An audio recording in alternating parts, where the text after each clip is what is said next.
when we try to project positivity and we try to change a culture, I've noticed that it has had a positive impact on people just from them coming up to us and saying, man, things are so much better in this arena, or whatever we're talking about, like, and getting that buy back and getting that positive back from people just pushes me to want to be more positive.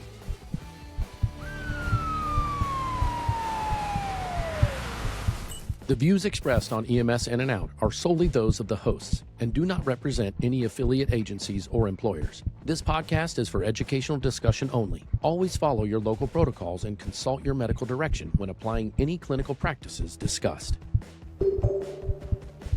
Hello and welcome back to EMS In and Out. I'm Kyle Goodnight, one of your hosts, along with Rob Moyers, the other host. How are you, Rob? Good. Hello, everybody. Fantastic. Before we get too much further, let's go ahead and take care of some clerical stuff. Don't forget to like, share, and subscribe. We've got our first couple of subscribers from what we showed last week when it came to the landing page that our podcast is on. So go to that landing page. Of course, we want you to subscribe to the YouTube channel, but we're going to starting a more of an interaction with the people that subscribe on our actual landing page, and including maybe getting some episodes early, or maybe some interactive quizzes, or what's the word I'm looking for? Well, I mean, it's some sort of like like questionnaires, like like we're gonna just the more subscribers we get, the more chance that we'll be able to create stuff that will help us guide what topics you would want to cover, that kind of thing. So suggestions. Yeah, exactly. So stuff like that to come, nothing right now. We're, this is what, episode 6, I think. So I mean, getting some pretty good, getting people talking about it, getting people sending me emails and text messages about it. So what's been anybody talking about it on your side of things? People, Yeah. A few shared people that we both know that, I ran into and you talked to within the last week, had mentioned that we're looking pretty good in this. And we're in our infancy, obviously, trying to kind of find our way through this, me being kind of new in this world, just, trying to hang out and have fun doing it. I'm telling you, I appreciate it. Thank you. Thanks. I think it's just, just kind of have fun with it and be honest with it. Don't try to sway any way, be objective and with our truths, that what we talk about. And, I think if we continue to do that, people will gravitate and people will have shared emotional reactions to some of the things we're saying. Like, hey, I kind of felt that way too, or I experienced that too. Or the opposite of maybe leadership. I didn't think about that. Or maybe this is something I'd like to implement in our department. So right. Yeah. That'd be great for to tune in and hear people from the street or people in that education role, just get out there and hear what other, clinicians are saying, and being able to bring that back and where our training can go. So today's episode is going to be a little bit of an extension of last week's about the FTO and the mentorship stuff. So kind of talked offline a little bit about this over the last week, and we just really felt that there wasn't enough talked about with the mentorship above and beyond the street level of FTO mentorship. So what does that look like as a department as a whole? And we're going to do our best to make sure that we're very, subjective to this, right? That's one of the things we talked about. We're not going to talk about, our specific departments of where Rob and I both work. We've had one of the things I've worked at 12 different hospitals when I was a respiratory therapist. I had good leaders, I had bad leaders. Every place in the world will have good leaders and bad leaders, sometimes within the same ecosystem during the same time frame. So without trying to throw any eras under the bus or any time frames under the bus, we're going to try to talk about, what it means to have a positive culture with proper mentorship, and what leadership really means, and what is the role on the leadership of people that are up and coming in their leadership role, and what they're already doing and leading other people or grabbing people and saying, hey, this is not how we do it here, or what have you. We're also going to talk a little bit about the fire-based EMS service. That is one thing we will say. Rob and I both are a part of EMS only service. We don't also do fire. Fire is a separate entity from us. So, Rob, go ahead and share with people what's been on your mind since that last show. So I think we had a really good in-depth discussion about FTOs in general, but they're a part of a chain, right? So as I kind of look back at what we talked about, I thought a little bit about zooming out and seeing it as a whole and all the pieces parts. We talked about one link in that chain, but that that link can make or break a chain, but also that chain can be broken in other areas. You can have, you know, FTOs that are super positive, super solid, but aren't empowered to do what, you know, the most that they can do. So, you know, I guess I kind of looked at it from like individual areas. You have your admin leadership, you have your field training officers, you have your, you know, the under administrators, which is kind of where I'm at in far as my career. I'm not, you know, top of the ladder admin, but I work under that admin to do a certain task. I'm in education, right? So, you know, and then those unofficial leaders, you know, we often overlook your senior people that are out there that aren't necessarily FTOs, or you know, maybe aren't comfortable officially training but find themselves training anyways. And you know, where do all of those stand as far as coming together and creating a positive atmosphere where there potentially was a negative atmosphere before? You know what I mean? You have Right. to think about, you know, some people who have been through ups and downs. I've been through so many variations of leadership, Yep. and I find myself right now in a very good one, right? And when you have that, when you're that middleman kind of situation, and also part of a union board, and trying to, you know, make sure that, you know, you're balancing that life of admin and being responsible for, you know, your union members. And when you find yourself in a position where positivity and momentum for being an aggressive service is Hmm. there, trying to get people to buy into that, Yeah. and not just be, you know, thinking, well, you know, it's just going to go this way because it has Right. in the past. And it's like, Yeah. no, maybe And not. and I think that it's important to understand, you know, just a little bit, you know, we've talked a little bit about my background, and I worked at, I don't know if I've ever mentioned that I worked at 12 different hospitals before I became a paramedic. So that means 12 different, completely different types of systems, even some of them within the same system, you know. You know, Yeah. you have different hospitals at different places that are still part of the same major system, but how that culture is in that hospital. And I've worked for good cultures, and I've worked for bad cultures, and I've worked for fantastic cultures that I learned from and I still carry to this day. And that's no different in the EMS world. I've been through private ambulances, which is a total different, you know, culture and leadership role and leadership. And the owner is the owner, not just your, you know, not just your boss or your chief. He's the owner of the company. He's worried, you know, he's looking at dollars and cents because he's the owner, but he's also, you know, a paramedic that has run and done what you have done in that area. Having leaders that I've seen slow melts of good leadership, and I've seen slow increases of great leadership, you know, on both sides of the fence. And I think it's very important to understand that culture is of what starts of what you can make of it. You will always have your negative Nancy's, and those negative Nancy's can be a cancer. And it doesn't mean they need to leave, but they also need to be approached appropriately and managed in a way that one can be supportive of, because you don't know where their negativity could be coming from. And you, if you're just as negative back to them in the reverse, saying, well, you know, it was way worse back then, or it could be worse, you know, they don't want to hear that.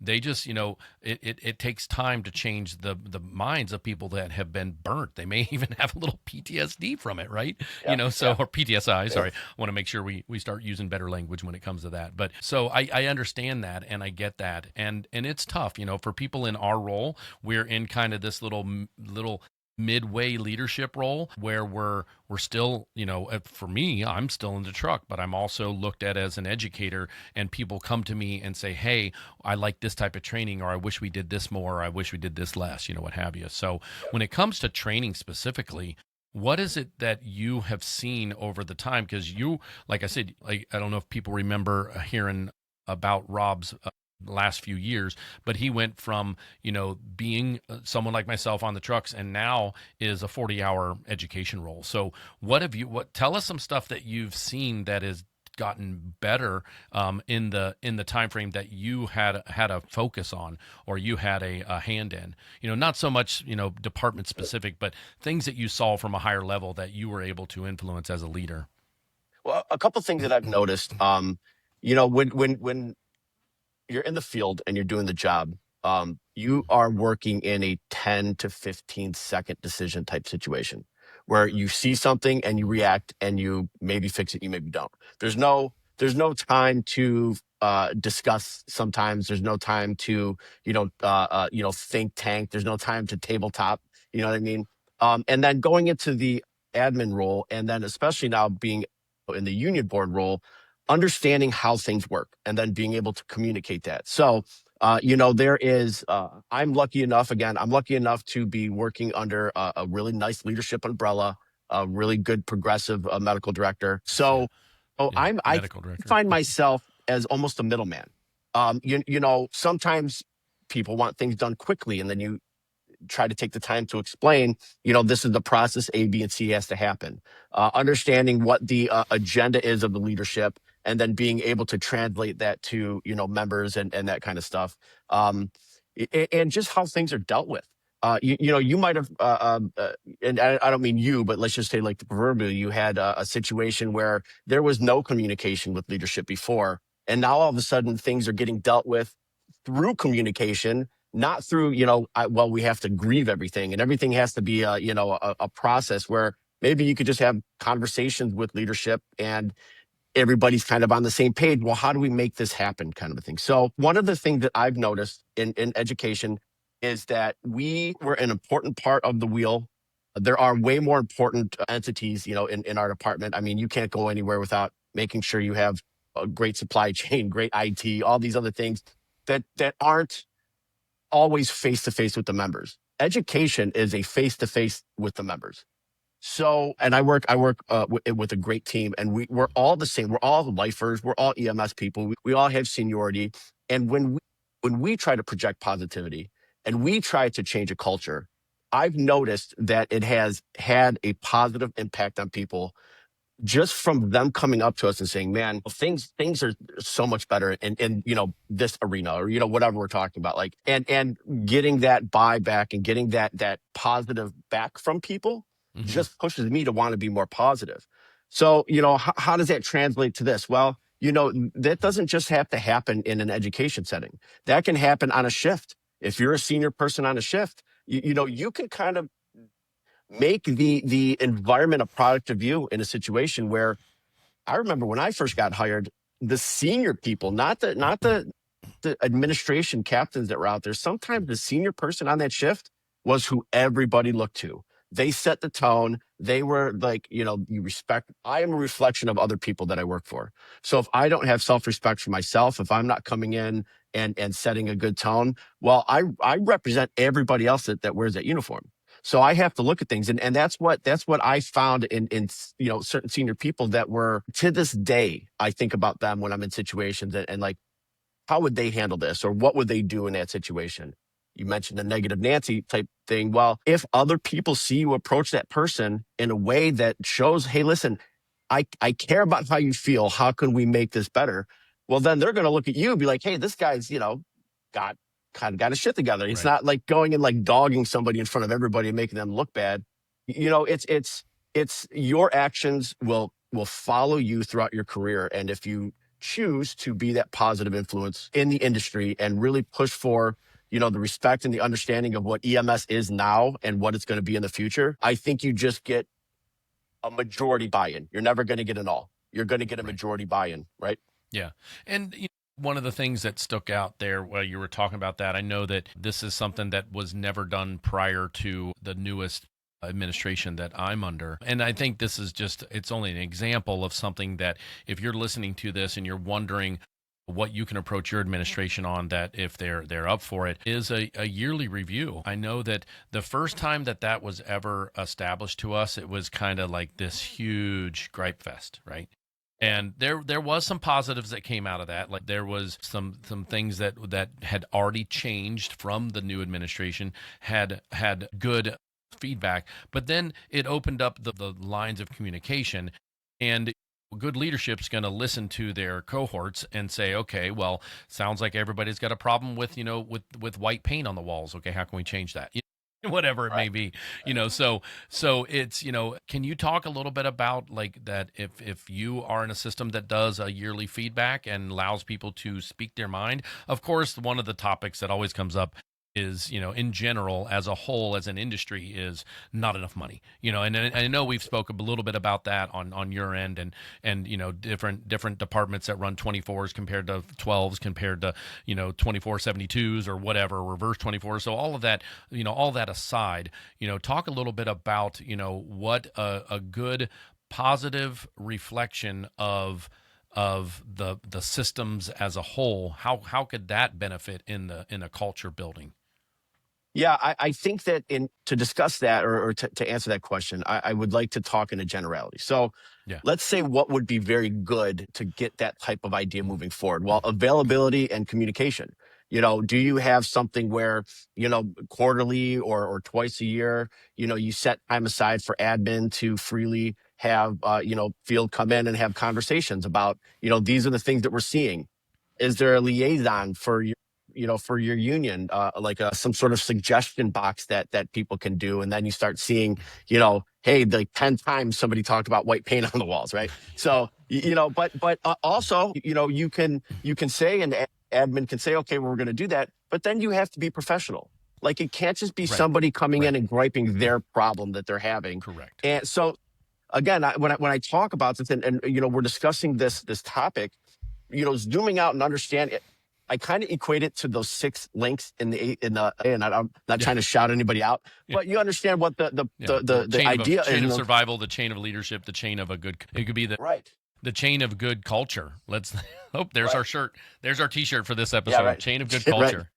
right. We just have to figure out the six things that go in there. Yeah, exactly. But Well, like I they'll said, come about from our discussion or people's comments. And everybody, don't forget to comment, whether you agree with us or don't agree with us. Be professional, just like you said.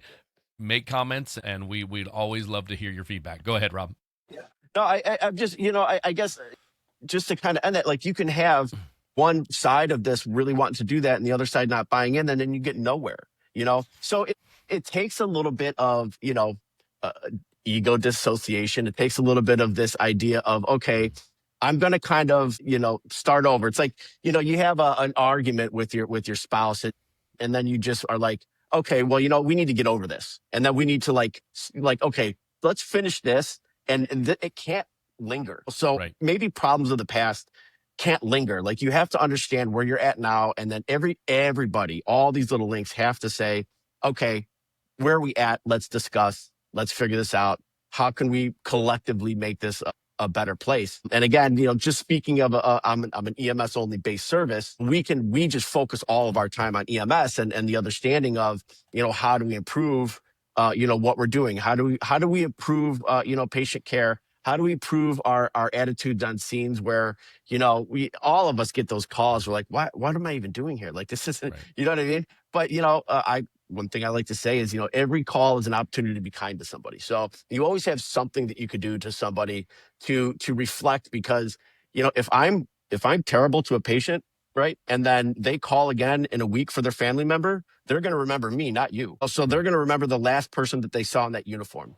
And as the senior, the people that really have that ability to draw, even, like, you got your charismatic people that are out there that really draw attention of, like, the younger generation that comes in. You have no idea how much tone you set with them, and where they start their career at. And if they see a certain action that is being kind of rewarded, they're going to emulate that, right? Yeah. So who has the responsibility in that situation to really say, I want my environment to be like this? Well, you have the opportunity to make your environment like that. It's up to how you decide to carry yourself. Right. Well, and you mentioned something too in that segment there when it comes to the EMS, the EMS only services that you and I are part of, and two different services, of course, but we are not fire based at all. And I know that talking offline before we came in today and started talking about this subject, we wanted to make sure that we include the fire-based EMS group, even though we haven't truly lived it. We've been in and around it, and have been, I've been stationed in a fire department before. We have stations that are inside of fire departments, and so we do understand the culture of the fire guys and gals, but how that could be a little bit different compared. I kind of shared a little bit of something at the beginning about, when I was working in the hospital before I even became a medic. I learned way back then, this is probably 25 years ago, 22 years ago. And, the medics that brought a patient in, I said something to the nice lady that we were pulling over to the bed. Okay, ma'am, these firefighters and I are going to help you get over. And the firefighters are like, fire, psh, like if we, I'm stuck on this dang medic today and every day. And it was just like this weird, like negative condensation, this negative tone about the EMS side of fire, which we all know that if it wasn't for EMS, there, in general, we have, what's it, 60-40, if not more, when it comes to EMS calls, even in the fire-based system. And it is the bread and butter. It is what's billable, when it comes to, I mean, unfortunately, I don't want to bring money into this, but it is something that it's predominant even in the fire-based service, that it's EMS that is taking the majority or most of the calls. So talk a little bit about that, because you're in a unique situation where you not only teach the fire guys prior and gals before they become EMTs or paramedics, but you also have just this dynamic, without getting too deep into the specifics of what your department and how the fire people around you work. But let's talk a little bit about that fire-based service where there could be, the training in fire is way more than the training in EMS. And what does that translate to when it comes to culture? Because then you've still got the culture of what fire is. Fire has its own culture, and that's a nationally known thing. So where do we make sure that we understand that as a whole, and even as departments that aren't a fire-based service, to understand what they go through? Yeah, yeah. I am involved in the EMT training for my city's fire department. We work hand in hand with them. We call them they're our first responders. So there's a lot more fire-based engines that we have MS, and then they're able to kind of show up on scene relatively quickly and deliver life-saving care. So that's kind of where we look at our partnership there. But when you're in a city like that, there's enough fires to like justifiably say, listen, the fire department is a fire department own entity, because they're fighting fires. Right. So the old adage is, listen, if you want to really fight fires, you go to Cleveland. If you want to be a police officer, you go to Cleveland. If you want to do Right. EMS, you go to Cleveland. Yeah. The suburb fire departments, there's just not that volume of fire, right? To the point where you can arguably prove that by saying, well, every city doesn't have a ladder truck. Sometimes, it's financially sound to have a group area of, a couple different suburbs to then share this apparatus, but they all have ambulances. Right. So when you have a city and you're a new person in a city, where do they put you? Yep. On the ambulance, because the senior guys I've spent my nights awake, running on 4 or 5 calls in a night, and you're up all night. They don't want to be, and hence the reason why the guys that were helping me bring that patient over to a bed, they were just like, I'm done. I don't want to. This is not fun for me. This is not what this is not back then, even 25 years ago. This isn't what I signed up for, because that was in that weird period of time where I think EMS was still finding its way as a whole, let alone within the fire service. Yeah. And from my perspective of training, 20 hours is 20 hours of training. Let's just say an arguable number of 20, right? Well, if I wear one hat, EMS hat, I get all 20 hours of training. And Right. You can really deep dive into that. How good is your training? Are you doing simulation-based type stuff? Are you running scenarios hands-on, pulling up demo dose meds, doing the actual training, versus somebody coming to your station once a month with a slideshow and saying, okay, we're going to talk about this? Because I can't imagine, and again, I don't have fire-based history and knowledge, but I can't imagine learning how to fight a fire through a slideshow. Right. Yeah, they do a lot of, yeah. So, you have live burns, you have certain hands-on stuff that you do. So my challenge would be setting up a dump tank, I mean, that's not Right. something, I've seen the fire guys and gals set up dump tanks as they're training that day, and that's their hands-on, and they inevitably have to do that, like very Right. quickly. But, when it comes to what they do, when it comes to EMS training, it's either, it's a lot less, or they rely on one time a year to pack it all in 1 month so everybody can get their credentialing. And fire-based services that are really in the EMS spectrum and have good medical direction leadership in general and have good training departments, I'm sure that those are departments that have maybe somewhat equal.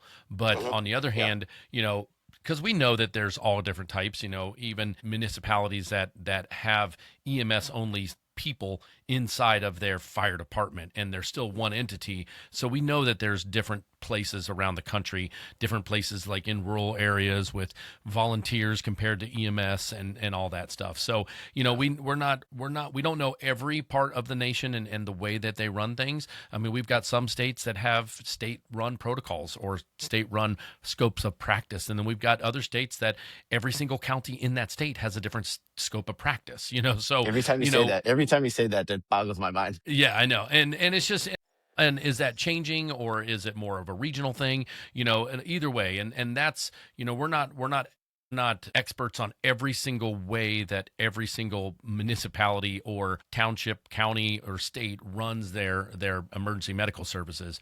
But this is just that leadership talk, that mentorship talk. So talk a little bit more about how maybe that upper mentorship, like you said, looking at it from a 3,000-foot view of mentorship can actually affect positively on both entities, on both sides of the fence.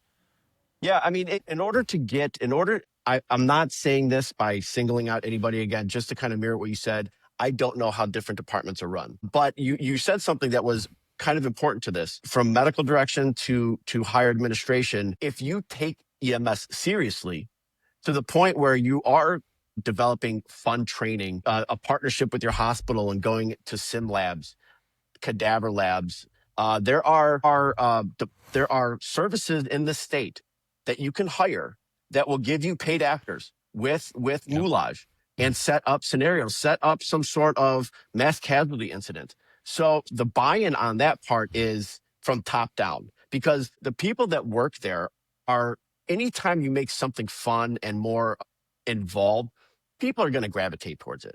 They just are. It's just human nature. That's why firefighters that I know, they love going to live burns. It's fun. You're doing the You're job, doing you're the doing cycles, stuff. yeah. It's exciting, right? So if you could do anything, if I could suggest anything to any department, anybody's listening, buy in a little bit more into your education department, and maybe being a little bit more advanced in your protocols, because you can only do as much as you train. So if you're not really high end as far as education and competencies and stuff like that, getting a medical director to buy in to do something like figure thoracostomies, well, you better have some really good training when you're talking about that, or whole blood or vents, this kind of stuff. And then, you have something to hang your hat on, and people will be proud of that. If whatever department you work in, whatever city you're in, if you really push this out there, I mean, you get news stories, you get all kinds of things, and people will love that, and people will share their pride in their department. So you have to invest a little bit. You have to have this "we are fire and EMS" idea. You know what I mean? And I think if people were to do that, if you had somebody wanting to change a culture, that might be an easy way to do it. And I say easy because you had mentioned money and all these things, and Yeah. you have to have people who want to educate. Like, there's a whole lot of things that go into it, but that seems like a good, clear path Right. to start changing a culture, if that's what you want to do in your department. Yeah. And I've been a part of good medical direction and been a part of hands-off medical direction in general. And whether that be in the private service, I guarantee you we had a medical director when I was in the privates, but I didn't know who they were. I never met them. They weren't part of the education process. They weren't at our core, that we didn't have core comps, but they weren't part of our sim labs and stuff like that, or even monthly training. And then you're in a department that you have a very active medical director that wants, his name's or their name. We do have medical directors that are women as well. So their name is on the protocol. It's their license you're operating under, So, Yes. when you have a hands-on medical direction, I think that's very important for a good beginning start of where the culture could change, and making sure that people understand that it's a learning based version of all the different training that's coming about, that this isn't, punitive, isn't, if you mess up in a scenario, it's okay. Well, I can, talk to us more about what you were thinking there, or Right. what disease process you thought this person was having, or what have you. And if there's something that raises itself on multiple situations from multiple crews, you go, wait a second, here's a gap in our training. Everybody missed, aspirin in the first 10 minutes. Everybody missed it. Okay, so our next training about chest pain is going to be emphasizing aspirin in the first 10 Yeah. minutes, and then let's reassess that a year later with another scenario, and then did it change, so those are some things that I've been involved with on the EMS and training side of things in the last 5 years, 6 years. And it's proven to be it's one of our most positively spoke about portions of our I don't want to say administration, of our division is our training group. Our training program has been, we get a lot of really good reviews, even though sometimes it seems like people don't want to train. They still think of it as positive, like at least we're getting something. And all of my stuff is every 3 years, because they plan it out to make sure that if you just come to work and if you just do the training, everything every 3 years is taken care of when it comes to your state certs. Yeah, right. Yeah, bouncing off that, that's kind of the idea that I thought, coming into my role was, I don't want this to just be a checkbox that somebody is able to do when they send it off to the state to say, I'm going to recertify. You know what I mean? So it does take that buy-in, that mentorship, leadership idea of being a trainer and being that face-to-face person with somebody to say, listen, I'm kind of close to the twilight of my career. I mean, I can almost see down that corridor where my Same. retirement is. It's a faint light. Yeah. But I kind of see it. And people are asking me. I just again, I just got elected onto my unit board. Like, why are you doing that? You're at the end of your career. It's like I still care. Yeah. Like I There's want wisdom, to leave this. Yeah. Yeah. And if I don't share what I know, and I don't fight, and I don't use role out there as somebody to influence something being better in my wake, then I'm kind of wasting Yeah. people's time. I'm wasting that opportunity, and that's how I look at it. And a lot of the stuff that I try to do does not benefit me.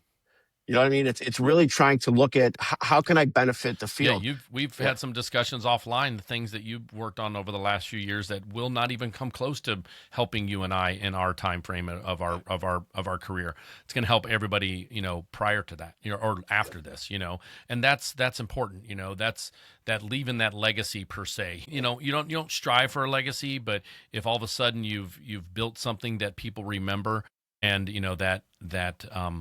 that wisdom from the elder medic, the elder person in the department.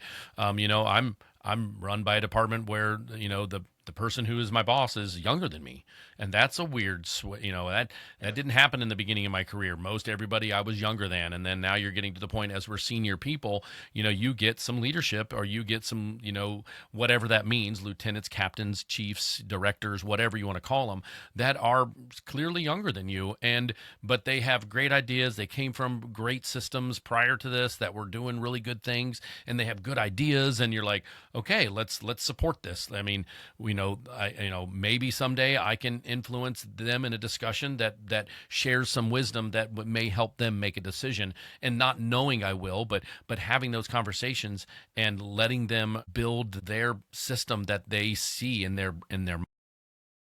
yeah, so it's just like, without, like I said, we're doing our best not to talk specifics, and it's hard not to, because we know what we know. And like we talked about before, we've had good leadership and we've had bad leadership, and we've had leadership that's wishy-washy even in the middle of all of that. We've had the good leaders inside of bad leadership. We've had the bad leaders inside of good leadership. So that mentor is very important. My mentor that I claim as my mentor, and I've told her that, I'm like, by the way, you're my mentor. I have a meeting with her every single quarter. We get together. We usually, it's not on duty or anything like that. She doesn't even work with us anymore. She works for a different department. But I told her, I said, listen, you influenced me in more ways than you know, not only personally, but in my career and mental health wise, that I consider you my mentor. And I hope that's okay. And would you be willing to take that role? And she agreed. And we've had great discussions. I lean on her. She sometimes asks me questions because she respects my background and what I've been dealing with, growing my leadership roles here. with the department that I work for. So what about the mentors that are out there that, don't even know they're being mentors?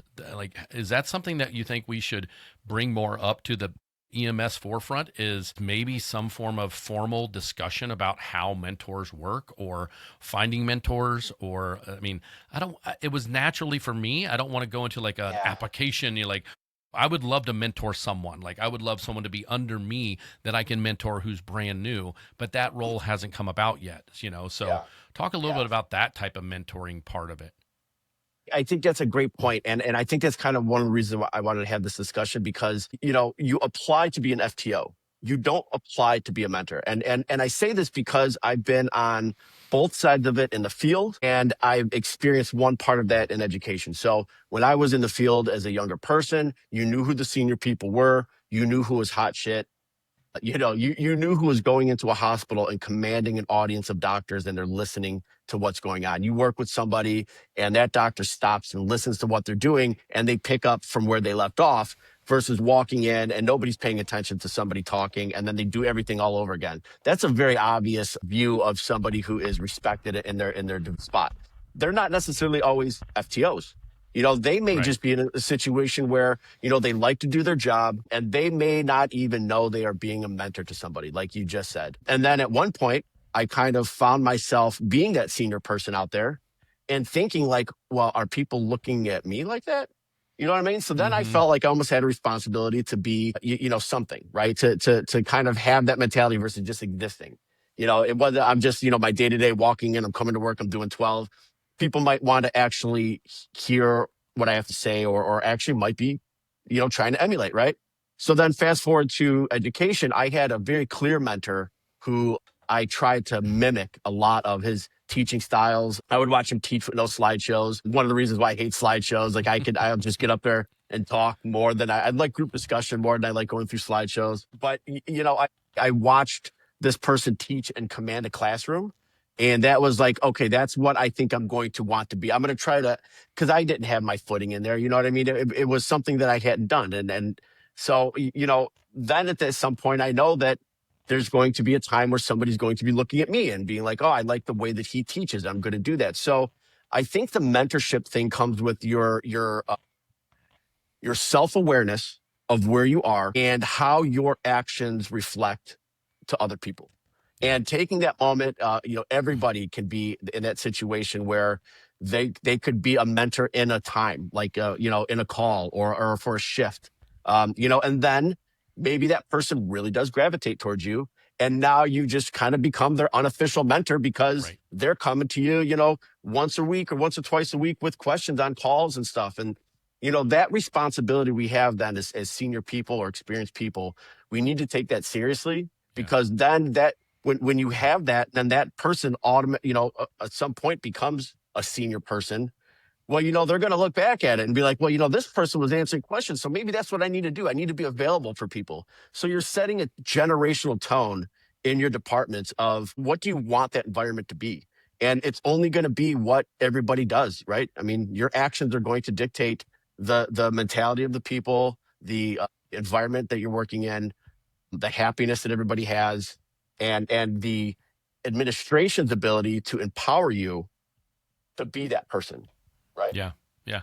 And, one of the things that kind of hit me when you were talking about that part is, sometimes it's nice to see what is new. We're 22 years in ish, respectively in that range between with both of us. And, there's things that, like, the new people that come in, they can be a little bit of an educator for us. you know, Yeah, well, yeah, yeah, hey, this is the way that things are being taught in the paramedic program now. I mean, you're part of your EMT program, so you've got a better handle on that, of what has changed and what you're teaching the new group of EMTs and EMTPs coming in. But those that are out there that aren't in that education role, who may not be teaching at the school level, that are just the senior people that just do their job. They come in, they're good medics, they're good EMTs, they've been here for years and years and years. That attitude of that new person not knowing anything. I mean, don't get me wrong, green is green, but how you approach them and what kind of benefit of the doubt that you give them and how you speak to them could very well be something that gets kicked off in the proper way with that new person coming in wanting to be a sponge. And this is talking to the new EMTs and the new paramedics out there. Just because you may have been doing it in a really busy system and you've been doing it for a year, you come in and just the ways are different.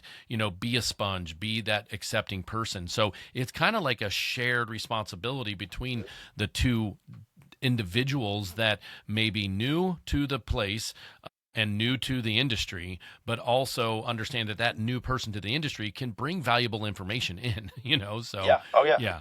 Don't just write them off as like, wow, what do they know talking about this? Well, maybe listen, maybe they've got something that you didn't know that changed, because if there's one thing that's happening in medicine, it's change.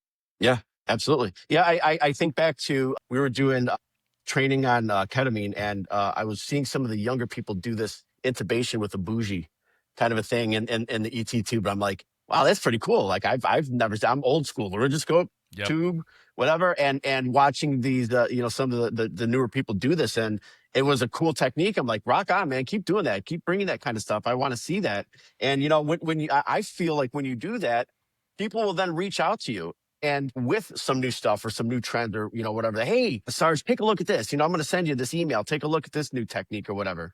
So Yeah. that is that joint buy-in that you're talking about. Somebody being enthusiastic about the job, and Yep. then being able to say, like, listen, maybe the way that I do it isn't the hot way to do things anymore. You know what I mean? You have to have a little bit of humbleness to change in that situation. So, and I also want to touch on, because I don't want to leave anybody out.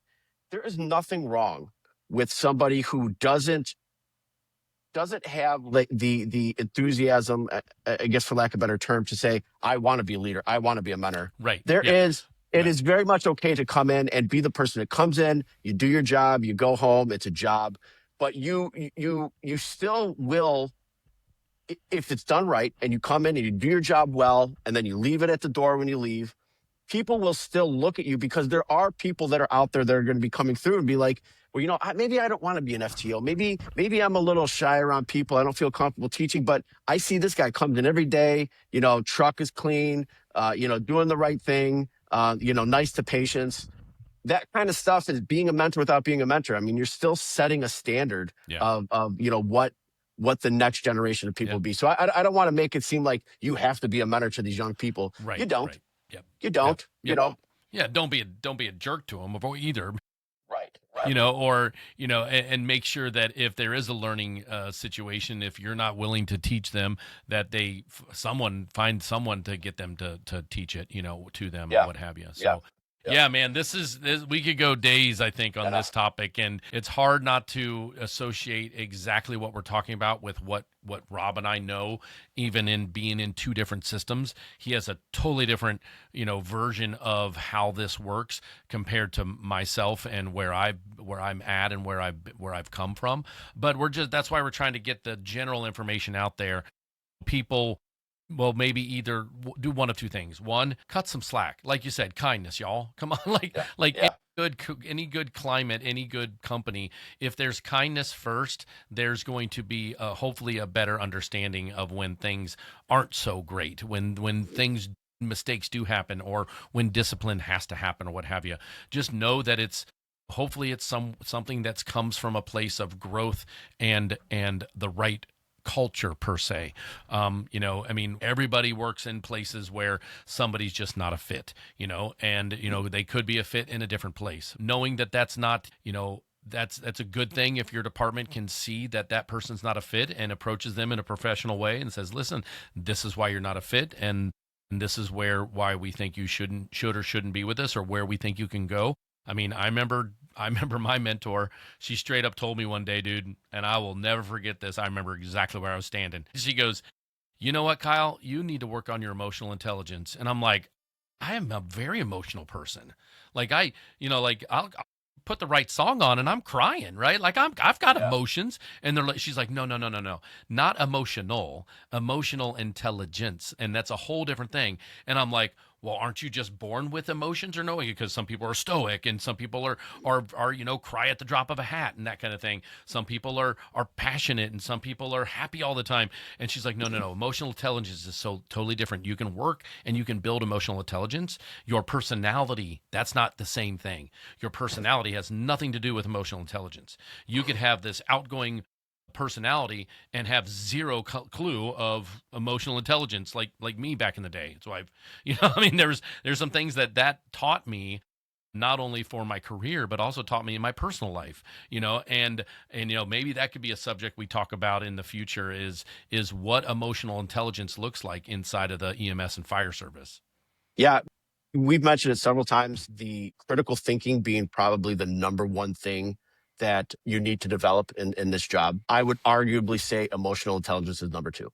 Yeah. I would Yeah. say those are the top two things that can make or break somebody. Yeah. I mean, if you don't have a handle on both of those, you're going to have a tough time doing the job and staying with the job as far as it not tearing you down. Yeah. Yeah. So yeah, that's a good topic to touch base on sometime when after we get some of the other stuff out of the way that we want to do when it comes to, actual practice. So this was just a great little secondary future, bigger discussion like Rob mentioned earlier. Our last episode with the FTO kind of weighed on us both, and we're both going through some new employees coming into our system and what that means and how we approach them. And we've got one of them working on my crew now, one of our brand new employees that is now with us on a daily basis per our days. And just I haven't had a new person, and I'm not the FTO.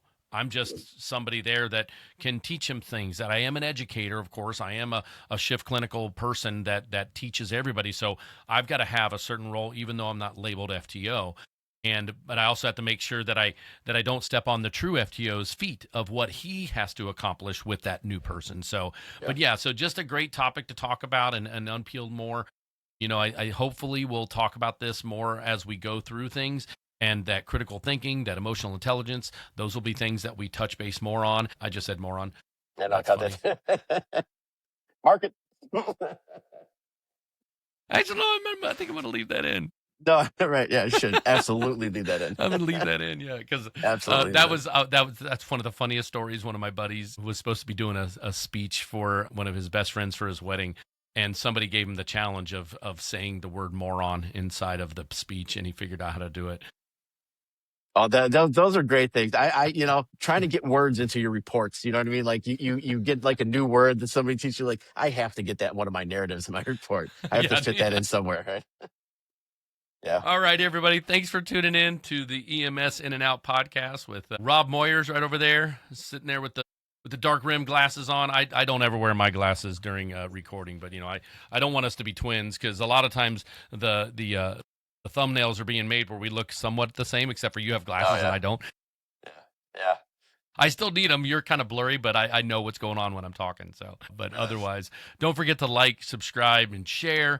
Hit that subscribe button on YouTube. Go to our landing page, which will be in the show notes, our direct landing page for our podcast itself. It'll have a purple subscribe button in the top right, purple, blue, somewhere on there, depending on the hue of your screen. I've seen it on a couple of different screens, and it's a different color each time. So top right says the word subscribe. Click on that, subscribe on that, as well as we start getting more people subscribed to that. We'll start developing some stuff that's specific to those folks to help get things like our episodes out early, or maybe different types of surveys or suggested next episodes or future episodes. And of course, as always, if there's something you want us to touch base on, please put it in the comments.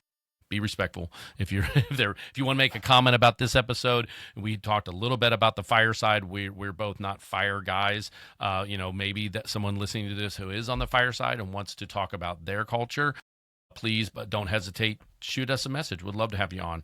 We're eventually going to get the guests, and we want to make sure this is a well-rounded podcast for all of us in the EMS industry. Absolutely. I'd like to think that, if somebody's listening to this and they see an opportunity to better their department, based on something that we talk about or based on something that somebody else suggests that becomes a topic for us. I'd like for us to be that bridge gap, Yeah. to that kind of stuff. So, Yep. Again, just to comment on what you said, please, if anybody has some really good professional ideas we can discuss, or in addition to something, problem, throwing that into the beginning of an episode, be like, hey, previous episode we talked about this. Yeah. Somebody And brought up a this great was point. a question by someone, or this was a suggestion by someone. We can absolutely bring that up and get some clarification and fill some gaps that may be there that person may have felt that was left in or out. So all right, Rob, thanks again as always. I appreciate your time, always showing up and being on point. You don't have your hoodie on today, dude. No, that's no hoodie on today. I got the thin hoodie. I was trying to put a table together, so I was sweating, so I just took that off, and I'm like, all right, I'm going full t-shirt today. I don't stray far, t-shirt or hoodie. You're gonna get one of the two. Yeah, one of these days I'm just gonna show up in a suit and tie and just kind of mess with everybody. Oh, that will mess up people. Yeah, or a polo. I've never seen you in a polo. No. Man, it's tough. I start itching. I get all itchy. Well, don't you have polos for your uniforms? They got a collar. Yeah. So I kind of think of it like, wearing a uniform, and having that. I think it's just kind of one of those things where when I'm not in uniform, I don't want to be in uniform. I want to be my. So I spent so many years in the hospital setting wearing scrubs. I started not having jeans. I started not having dress clothes. Like, you grow in size or whatever as you get married and drink beer and raise kids, and you don't work out as much. I gained a little bit of weight like in those early years of my hospital days, and I was just like, I didn't like wearing anything else but scrubs. So I'd like be on an off day and either be in sweats or scrubs, or not a scrub top, but at least scrub bottoms. And then I put jeans on. I feel so restricted. And I'm like, and then I start working for the EMS world, and we've got duty pants, which are really nice and comfortable. And so it's like when I put like dress pants on, if they're not the right, I'm really weird about it. Jeans, rarely see me in jeans ever. I have so many hoodies and t-shirts, and then I'm usually jeans. I try to find comfortable ones. I just hate being uncomfortable and just like sitting there in clothes being uncomfortable. My Class A uniform that we have to wear for certain stuff, it's like I can't wait to take that thing off to get back and just get out of that. So all right, well, that's of course we're leaving that. This EMS in and out. This is the topics. Sometimes we get on little tangents, and that's the in and the out of EMS, not just the city and the rural. So yeah, see what we did there. Yeah, exactly. All right, guys, thanks for tuning in. Appreciate you always showing up, and once again, like, subscribe, and share. Appreciate your time, Rob. Talk to you later. Hey, everybody. Thank you for listening to EMS In and Out. 2 systems, 1 profession, real conversations. If this episode challenged your thinking, share it with someone on your shift. And remember, keep learning, keep questioning, and always follow your local protocols and medical direction. Please like, share, subscribe, and hit that bell so you'll be notified anytime new episodes drop. And as always, stay safe out there, and we'll catch you on the next call.